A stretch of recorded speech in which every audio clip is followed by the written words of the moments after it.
rules. When Smallville started, the producers said their rule was going to be no flights, no tights.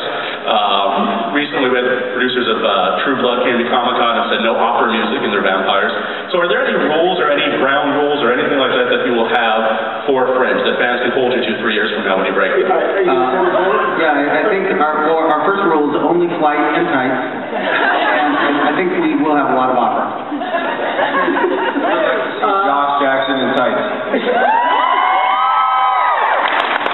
I think the rules are really going to be to try and make the show as obviously entertaining as possible. And the only thing that scares us is, you know, wanting to make sure that we are, because we have this big story we're doing, it's just really finding the right pace.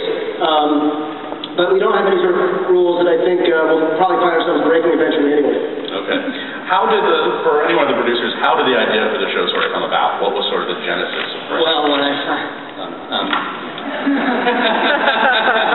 we were spending a lot of time together already because we were obviously doing Star Trek, and one thing kind of led to another, and all the, you know, after now having worked together for 6 years, it's insane. We just, you know, hey, remember that great scene, and maybe we could think of a scene like this, and what if this happened, all of a sudden you have a show? I call it planned pregnancy.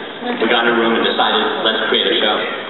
And a lot of the stuff that you know, Fringe deals with is stuff that I loved growing up as a kid, and Alex and Bob did as well. Things like, you know, obviously Altered States and David Cronenberg movies and X-Files and Twilight Zone and things that were just sort of the stuff that as a kid made me want to be a writer and a director. And so this is really about saying what are the things that we love and how do we sort of do a show that lets us play with those kind of toys. Okay. One of the central people who've seen the pilot, if you haven't seen the pilot, you should just walk out right now because we're going to have a few spoilers in here, but well, don't walk out. Massive Dynamics. Is it brought to us in part by the Bush administration? How evil is this corporation? Well, do you remember years ago, and you might not, I'm sure that some of you do, I hope, but years ago there were these commercials, just you'd see like a typical commercial at the very end, and it could be anything. It could be a soda, it could be a cleaning product, it could be anything. And at the very end it would say, Beatrice.